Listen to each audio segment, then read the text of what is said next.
What's up, everybody? Welcome back to the channel.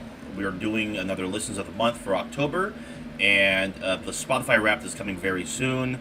I hope you don't mind. In the background, we got Burnout 3 going. My brother is playing that because the PlayStation 2 is in here. But we're just going to ignore that. We're just going to go ahead and just dive right into this. If you've seen the videos before, you know the deal.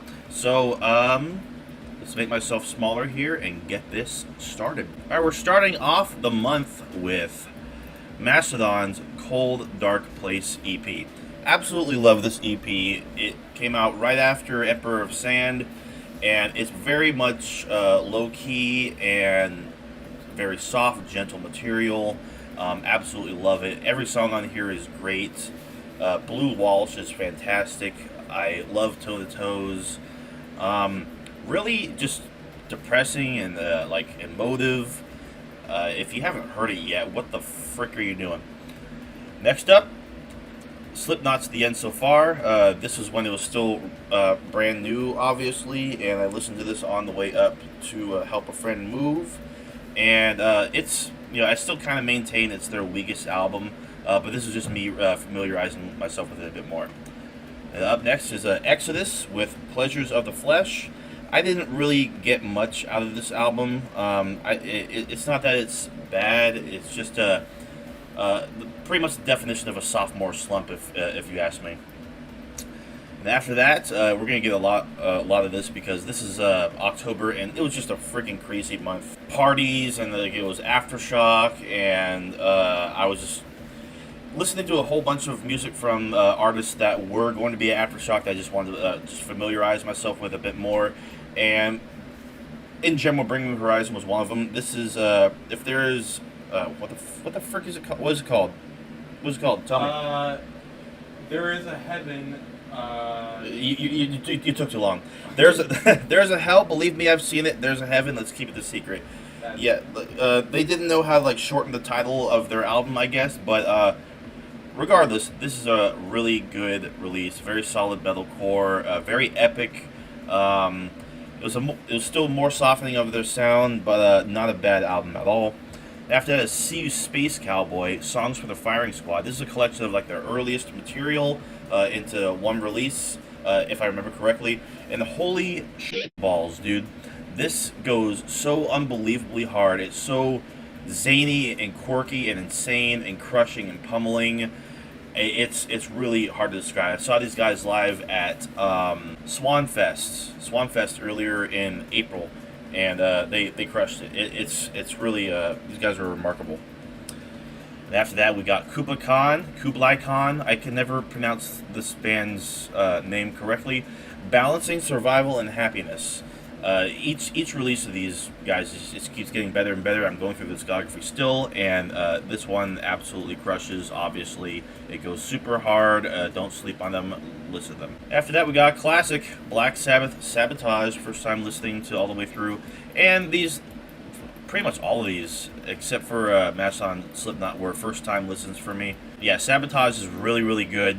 I believe this one has Symptom of the Universe. I think it also has Changes. I could be wrong. I think that's on Sabbath Bloody Sabbath. But really, it's solid album front to back. After that, we have a hardcore punk outfit, Gel, with Violent Closure. I listened to this on a whim because I saw someone had either listened to it or recommended it. And it's not bad. It's... I didn't really get much out of it, but it's not a bad listen. Then first time listen for me, Alcest, Le Secret. And it's fantastic, obviously. It's Alcest. Don't sleep on them. They got a ton of great material. Very much atmospheric, just gorgeous soundscapes, post-metal, post-blackened. It's awesome. And then, obviously, we got a masterpiece right here. Alice in Chains, Jar of Flies. It's probably my favorite Alice in Chains release, if it was actually like as long as a studio release, because I think Unplugged really, I hold that in higher regard than this. But obviously, some of the best songs they ever wrote turn up on this. Rotten Apple, Nutshell. Obviously, the radio hits No Excuses and I Stay Away. I obviously strongly recommend this EP.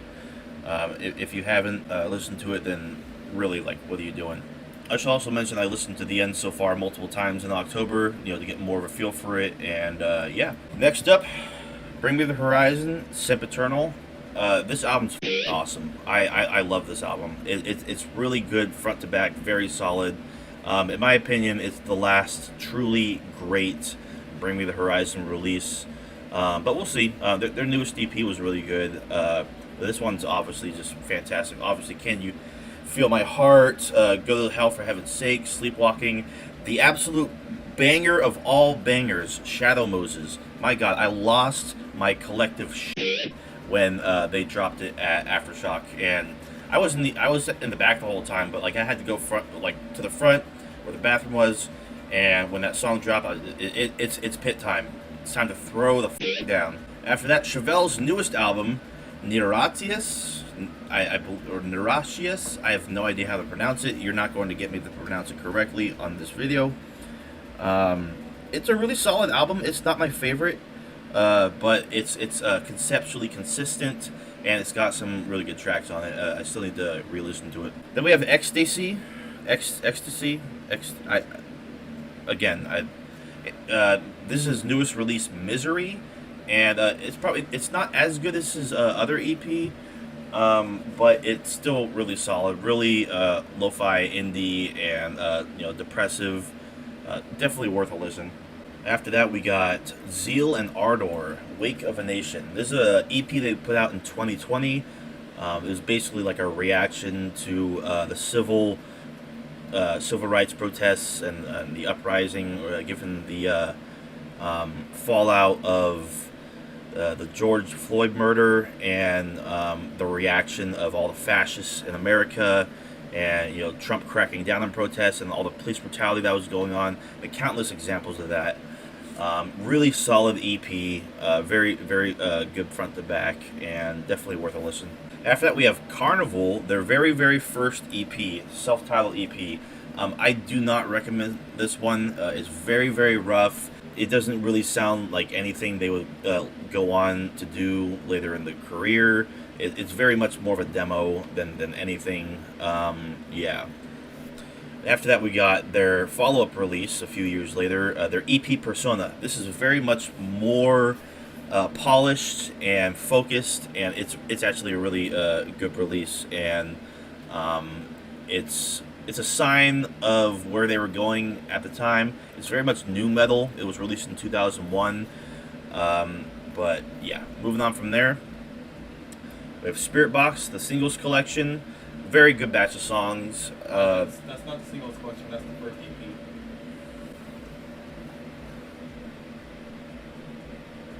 Shut up. It says it's a singles collection on. No, it's not. Well, whatever. Whatever. It's good. It's fine. It's whatever. Moving on. Bring Me the Horizon with That's the Spirit. I don't recommend this one at all. I barely got anything out of it. It was very just too poppy for me, and I just don't really want to re-listen to it for any reason. It's not that it's bad. It's just really not for me. Happy Song is okay, I guess. But yeah. Oh. No, you're right. You're right. No, you're right. Yeah, no. Yeah. Move on from there, we have Spiritbox with the singles collection. This is the singles collection. Yeah, if I remember correctly, there's not much memorable material on here, but the songs on it are very solid. And after that, we have the latest album from Zeal and Ardor, self-titled. Very good release. The Church Burning song is really good. There are a couple songs that I can't really pronounce. Some bangers for sure, but overall, I think it's a weaker release than Stranger Fruit. Still not bad at all. And they put on a really good show at Aftershock. Next up, we have Bring Me the Horizon with Amo. I believe that's where, at least that's how you pronounce it. Yeah, honestly, there was really not much here for me at all. It's still the same band. It's all still the same members, but there's no instruments, pretty much, no all throughout. band. Yeah, there's no band. But I don't know. I don't recommend this. It's a far cry from what they were before. I didn't get much from it. Some of it was just kind of just annoying and generic, and yeah. Moving on from there, yeah, obviously first time listen for me. I suppose a bunch of all these, including this one, MCR with Conventional Weapons. A good collection of songs for sure. 10 tracks total, and it was the last like official, like I guess album collection, if you want to call it, that they put out. And it's got a good bunch of songs for sure. It's a little scattershot, but I guess that was the intention. You know, it's just a bunch of leftover songs, and it's not bad listen at all. After that, we got Lamb of God's new album, Omens. Pretty much, well, all this, like this whole period right here, was during Aftershock. So I listened to this on for the first time, like when it was released on the way home, and it's fire. There's a lot of crushing songs. It's not my favorite Lamb of God record. It's really good though. Ditch is absolutely killer. The singles are great. I like how they experiment more in drop C tuning on this one. They even had a song in drop B on it. Really solid front to back for sure. After that, we have Spiritbox's Eternal Blue. Obviously, this is getting a whole bunch of praise, and deservedly so. It's a very good album. Really dig it front to back. Holy Roller was a constant play for me. No idea how it didn't make my year-end top 100 list. That makes zero sense to me because I played it quite a bunch. But yeah, it's really solid. Constance, Circle with Me, great songs, obviously. And moving on from there. Bring Me the Horizon's new EP, Post-Human Survival Horror.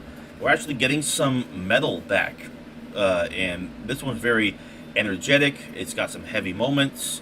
Dear Diary has a riff that sounds like Swerve City by Deftones. But yeah, it's pretty good. It's a interesting nod to possible future releases that will incorporate a heavy tone again. So we'll see. After that, we got some nostalgia. I re-listened to Evanescence's debut album, Fallen. It's still very, very solid front to back. Going Under, Everybody's Fool, Tourniquet, Imaginary, all solid tracks, and obviously My Immortal. Very, very, very good song, and the smash hit, Bring Me to Life, obviously. Really good album. Again, more nostalgia, even though I'm not as familiar with it. Crossfade's debut album, the self-titled, very good album. I love the lead single, Cold, I believe it was the lead single. And then So Far Away has been a constant song I've gone back to multiple times. The whole album, really, like every song on this is at least good or really fucking great. Definitely worth checking out. After that, gotta drop in the debut album from Korn. I obviously strongly recommend this one. It's their best album, very unique and just absolutely killer, front to back. But the first half of the album is what really is just consistently just near perfect. It goes so hard. It's awesome. Clown is one of my favorite songs ever. It just goes so hard. Ball Tongue, obviously. Blind, Faggot, Need To, Chutes and Ladders. Just very, very solid album. After that, we have Niall's album In Their Darkened Shrines. It's a bit of a step up from Black Seeds of Vengeance. I'm still attempting to go through their discography. It's really, really good for sure. Sarcophagus is one I go back to very often. Some of my favorite riffs, like the intro, is just so damn good. But yeah, moving on from there, Helmet's first album, Strap It On. I've been going through their discography lately, and yeah, this one's really, really rough. But the riffs are there. It's definitely a trailblazer for an album, or at least a sign of woes to come for them. And notably, their song Sinatra is on this release, which was later covered by Deftones. I think they did a better version of it, honestly. But yeah, not a bad listen at all. After that, we got the Black Dahlia Murder with Miasma. This is their second album, their follow-up to their debut, obviously, and not as good as their debut, in my opinion. It's a bit rougher. It's not as focused, I would argue, but there's still a lot of killer tracks on here. Built for Sin, the title track, and obviously classics like Statutory Ape and A Vulgar Picture. Really good, for sure. Then we got Typo Negative with their classic October Rust. Love this album. Front to back, it's really good. It's really oddly put together too. Like the songs just suddenly end and just suddenly like start. I'm obviously that had to have been intentional, but yeah, tracks like "Love You to Death," like that's definitely one of my favorite songs just ever, and it's really fitting because I was listening to this during October, obviously. After that, we got Power Trip with Opening Fire, 2008 through 2014. Just a collection of songs from like their first couple EPs and a couple other like standalones, I believe, that they put out before that they wrote and I guess released before their debut album. Yeah, really killer songs. It starts off really strong, then it tapers off just a bit, but it's still pretty damn solid. Yeah, moving on from there. With Nails with You Will Never Be One of Us. I strongly recommend this one. Nails goes harder than a bag of bricks. I can't really sing their praises enough. This whole album is just killer. Savage Intolerance is just absolutely brutal. Obviously the title track too. Violence is Forever. Into Quietus. And then just like the just absolute just back-breaking closing track, They Come Crawling Back. Some of the heaviest riffs ever freaking created. Moving on from there, speaking of heavy, Converge, No Heroes. Still going through their discography, and yeah, this one very well balanced from what I can remember. Well produced and written. It's Converge. Like without this band, there'd be a lot of like modern hardcore that just wouldn't sound the same, and I'm fairly certain No Heroes played as much of a role in that as Jane Doe did, and but yeah. Move on from there, Car Bomb with Mordial and Jesus. If I really can't put words into like just the complexity and just the mathcore on full display by this album. Very, very heavy. Just incredible songs. Scattered Sprites is one I go back to very often. Just absolutely killer. Really sucks I missed out on seeing them. I think they were in like nearby this month. But anyway. After that, we got Macadelic. This is one that I listened to several times throughout the month. And it's definitely, I forget if I listened to this in September as well, but yeah, it's a transitionary album for him, or in this case, a mixtape. And a lot more psychedelic beats, hence the title. Really good songs, like Fight the Feeling is probably my favorite Mac Miller song, like hands down. And Thoughts from a Balcony is another just absolute banger. Loud is really good. Vitamins is really telling for the time. Angels it had so much potential. I think Mac kind of weighs it down a little bit, but yeah, front to back, it's really not a bad listen. Not nearly his best, but not nearly his worst. After that, we have the brutal Russians themselves, Slaughter to Prevail with Kostolom. Yeah, this album goes really hard. It's like they're a deathcore Slipknot, and obviously Demolisher has been a go-to for me. Really solid front to back, really relentless. This whole album is very relentless. Killer vocals, absolutely brutal. Yeah, looking forward to seeing what they do next. After that, Stray from the Path, Make Your Own History. These guys go so hard. Absolutely love them. Still need to make my way through the discography. Like, this is obviously the first time listening. A lot of these albums are. But yeah, like it's, from front to back, this was a very, very solid listen. Then we have Masters of Sludge, Masters of the Riff, very heavy. Crowbar with Broken Glass, and yeah, it's Crowbar. It's a very solid album front to back, riff heavy, very sludgy, and yeah, definitely worth a listen. After that, we have a classic, Electric Wizard's Dope Throne.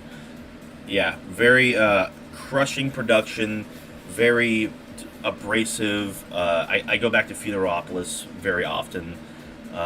Just a great, fantastic, just landmark stoner doom record. It's great. If you haven't heard it yet and you call yourself a metalhead, what the frick are you doing? After that, we have Lantelos with Wild Hund, I believe is how you pronounce it. And this is a really good post-metal, post-rock album. Post-blackened, I guess you'd say, but like the blackened elements have basically disappeared at this point for them. It's not as spacey and atmospheric as Melting Sun was. They're definitely going more in the vein of like, I guess, Vola, and it's very solid front to back. The Bubble ended up making my top 100 list. Just great song. Lake Fantasy is great. Vertigo. Really excited to see where these guys go, and I really hope they go on a tour in the U.S. very soon. I'd love to see them. And then we have another classic, The Contortionist with Exoplanet. I believe I listened to the Redux, if I remember correctly. And yeah, front to back, there's really not a bad song on here. I listen to Void very often, as well as Flourish. It's very, very solid front to back. Really wish I could see these guys, and I need to continue the discography because they're very, very, very good. Then we have one of my favorite albums of all time, Opeth with Still Life. Not a single bad song. From front to back, it's very, very good. It's Blackwater Park before it was Blackwater Park. It's friggin' Face of Melinda, Benighted, just gorgeous tracks. Just ass kickers like Serenity, Pain, and Death and Godhead's Lament. It's a masterpiece. It's an absolute masterpiece. And Moonlat's Vertigo, I would say, is my favorite song, and easily like a top 3, top 5 Opeth song for me in general. If the production was just slightly better, this would probably be my number 1 Opeth album. It's for a long time been my favorite, but yeah, strongly recommend. Obviously, check it out, please. Then we have Larry Lovestein and the Velvet Revival. This was a little like EP experiment that Mac Miller did. Very jazzy and like a little bit freeform. But it's a 5-song EP, but it does come off as a little awkward. The samples are a bit cheap, and they're obviously samples. The charm isn't there like it really should be. It's not bad, but it's just not very well produced. It has potential. If he expanded on this sound just a little bit, it'd be fine, but it could be a whole lot better. Then we have Make Them Suffer, their first release, their EP Lord of Woe. It's been years since I've heard this, and I intend to go through the discography a bit more. It's great. It's very solid. Symphonic deathcore. Summoning Storms goes so hard. Weeping Wastelands is just like an essential track for them. Very heavy. Definitely check it out if you're into like more symphonic deathcore. Kind of like this next band, the infamous Lorna Shore. I gave their album Pain Remains a listen, and it's not bad. It's the novelty of it kind of wears off as the album goes on, but the first track, just holy balls. Obviously, Pain Remains Part 1, and I think that like one of their main like lead singles off of this, I forget the name of it, but that's also a really, really solid track. Musicianship is really good. The leads are awesome. But I remember seeing Anthony Fantano do a Why You Know review on this, and he goes, I made some notes about this new Lorna Shore album, deathcore, symphonic black metal, and ear fatigue, and like I don't disagree, but it's not bad. There's definitely worse deathcore out there for sure. Then I gave Megadeth's new album, The Sick, The Dying, and the Dead, another listen, and it's like I said back on the September albums listens of the month. It's okay. It's not their worst, but it's definitely far from their best. Can't really stand a lot of the vocals most of the time or the lyrics, but the musicianship is really there. There's some really kick-ass tracks here and there, but yeah, they could have done better. And after that, we have Run the Jewels with Run the Jewels 2. I strongly recommend checking this out. Very great album, front to back. Like, my God, just fantastic. The opening track, Jeopardy, into Oh My Darling Don't Cry, absolute friggin' banger. Absolutely love that song. And right into Blockbuster Night Part 1, another banger. And then one of their biggest songs, Close Your Eyes and Count to F***. Just really, really great album front to back. Strongly recommend. Please check it out. Killer Mike and LP are awesome. And then we have Devin Townsend with Empath. I gave this a re-listen, and I still feel it's one of his more mid albums. It's okay. There are some great tracks here and there. Not completely focused, but that's not to say that it's not worth checking out, because it's Devin Townsend. There's some great ideas throughout here. Why is an amazing vocal performance. Hear Me has some like crazy passages that remind me of Deconstruction, and obviously Singularity is just a giant what the f*** moment, like a giant epic. 23 minutes I think it is. I think my favorite track is Spirits Will Collide, but Borderlands is definitely up there too. Not a bad album at all, but there are some tracks I just don't care for. Then we have one of my favorite albums of all time. I've been obsessed with it lately. I obviously strongly recommend it. Carnival's Themata. This also managed to be my album of the month for October. If you haven't heard it yet, I implore you to give it a listen. It's solid front to back. Not a single bad song. Most of this album ended up making my year-end list for my Spotify Top 100. So we'll definitely get there and talk about it more. But yeah, check it out. And then I re-listened to Lore.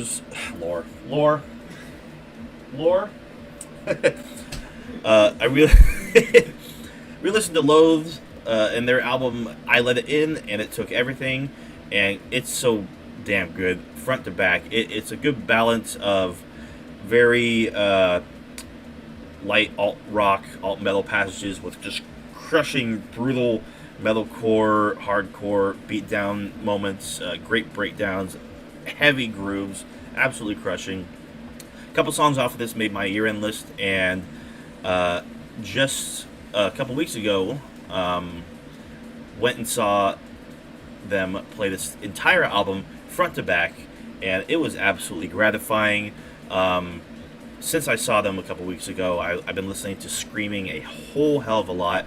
But yeah, favorite tracks on this are Gourd, New Faces in the Dark, and obviously Two-Way Mirror. Two-Way Mirror, of which made my year-end list for 2021. Great album. Strongly recommend. Another album I strongly recommend is this one right here. Death Grips, No Love, Deep Web. Give this a re-listen, because I've been slacking on re-listening to this discography. And just the beats on this go so hard. This is a very dark album. A bit more minimal. Not as flashy in the production as, say, The Money Store. Yeah, this one still really goes hard. Come Up and Get Me is harrowing.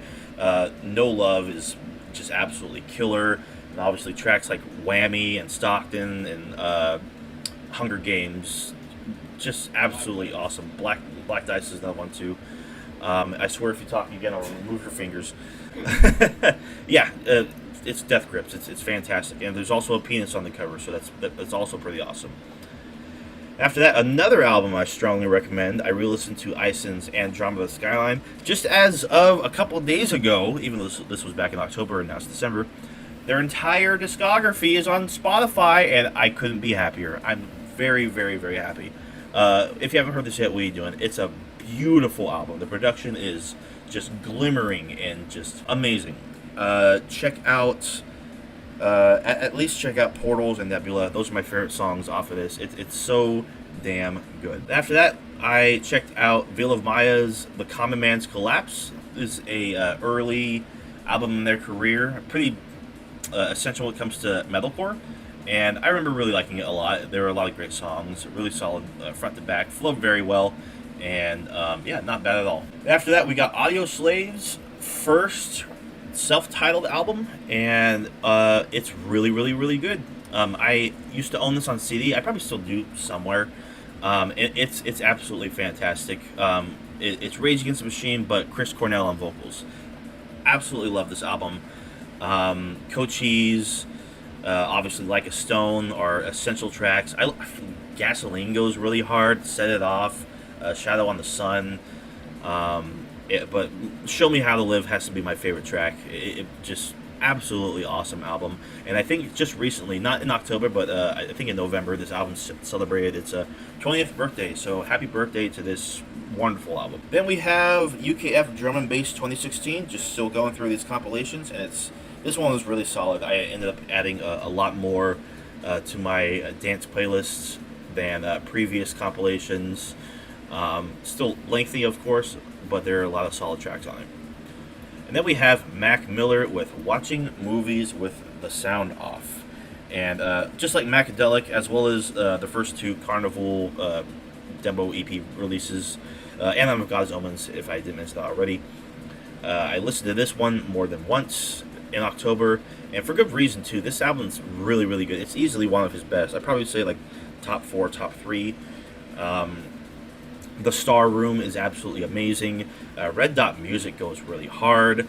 Aside from like cringy lyrics, like here and there from Action Bronson, but his verses are still fire. Objects in the Mirror is a fantastic track I go back to often. I think my favorite track is I Am Who Am, Killing Time. That chorus is just to die for. Just absolutely love this album front to back. And since then, like the last like few weeks, I've listened to Aquarium several times.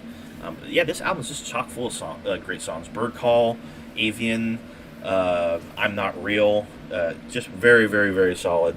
Love it. Love this album. Next up, easily one of my favorite albums of all time. Like easily like top 5. Really, I absolutely love this album. Obsessed with it. I've been obsessed with it for years.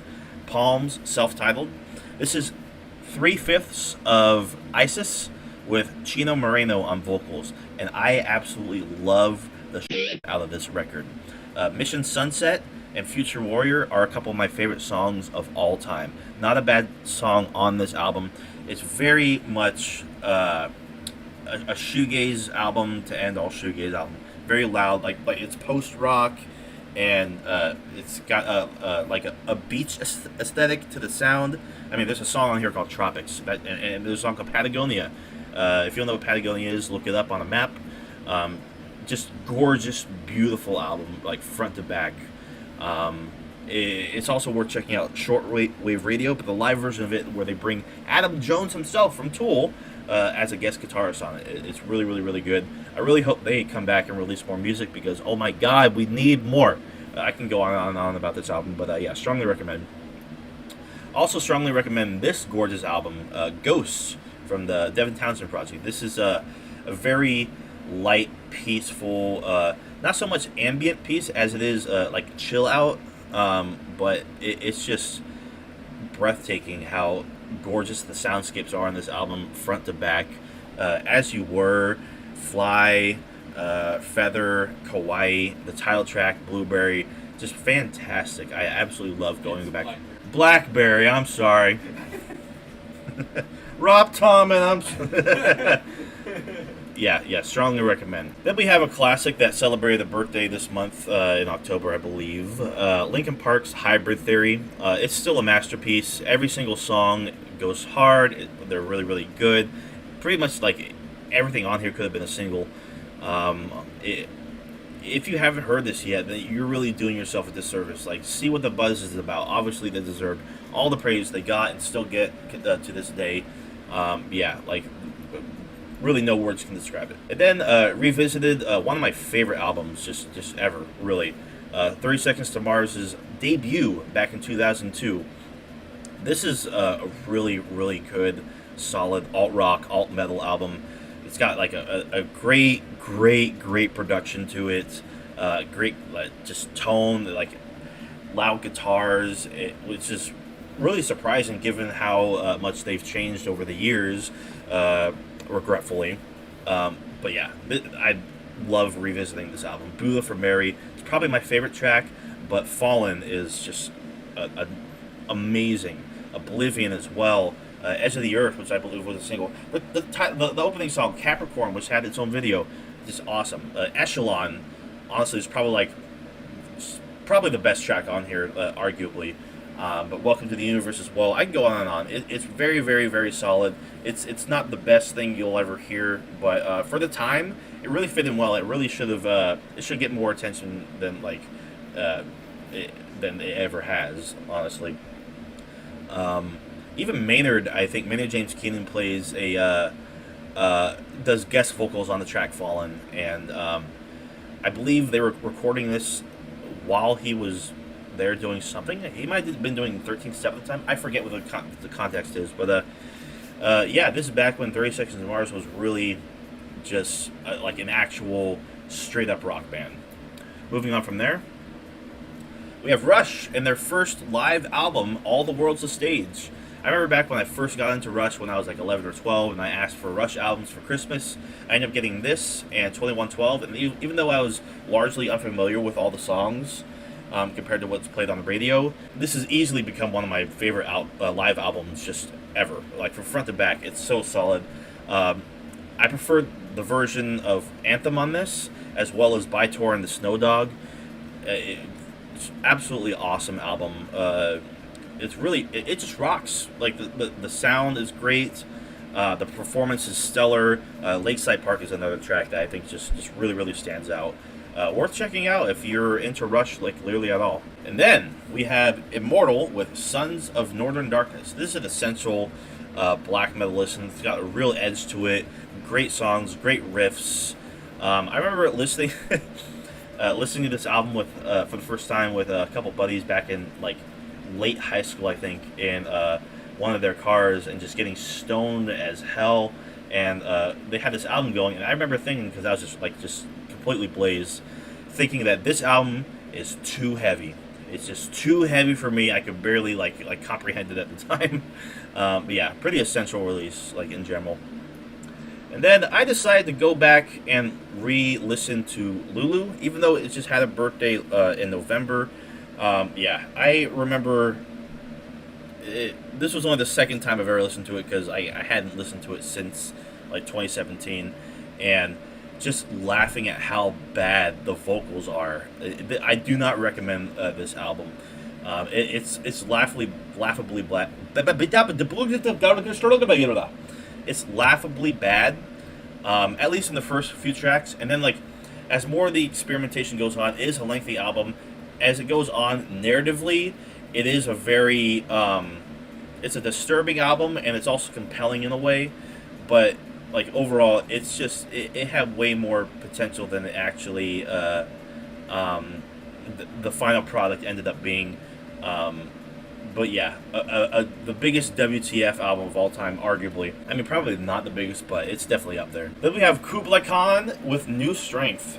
Yeah, these guys will pump you into submission. There's really not much else I can say. Check it out if you're into just beatdown hardcore. Very heavy, very chunky, and just angry, pissed off guys, for sure. After that, we have my favorite, arguably, Black Dahlia Murder release, Nocturnal. This is arguably their biggest album, like their most successful, and for good reason. Like, What a Horrible Night to Have a Curse, Get Out of Here, absolute banger. Everything Went Black is probably my favorite song on here, but Death Mask Divine, To a Breathless Oblivion, the title track, just front to back, it's a very, very, very good album. Absolutely love it. And then we have See You Space Cowboy with the correlation between entrance and exit wounds. And this is a bit more focused than the collection that I spoke about early on, the first release. It's harrowing, crushing, brutal as hell, just does not give up at all. And it's just real spazzy, but like, I really can't put words to it. It's just really abrasive. And it's short too, like their releases are really short, and like, I mean, they say what they need to say, and then it's done. It's awesome. It's a killer record. And it made me really want to go back and listen to more of the more melodic metalcore and post-hardcore albums. And this is an essential one for me that stuck with me for a while. Oceana with The Tide.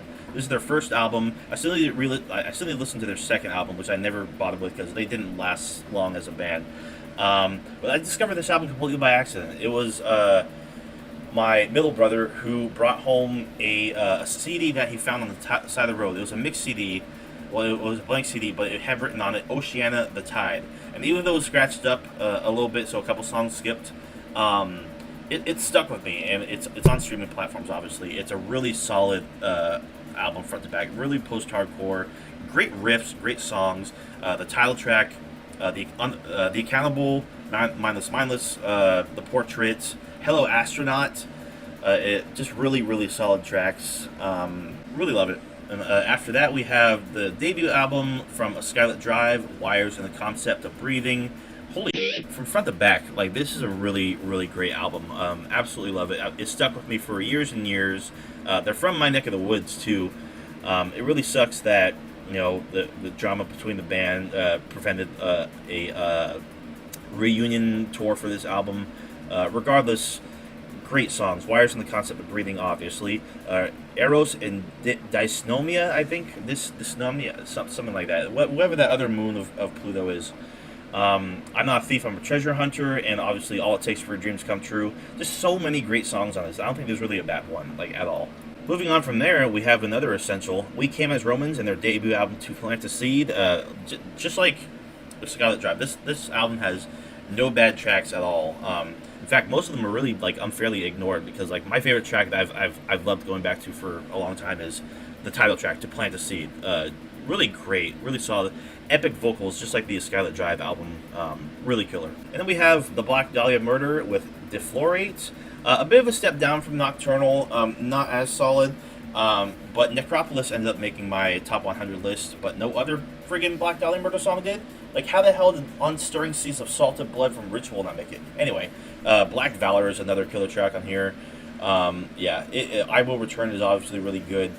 But yeah, it's a mid-solid album from them, I guess you could say. But yeah, moving on from there.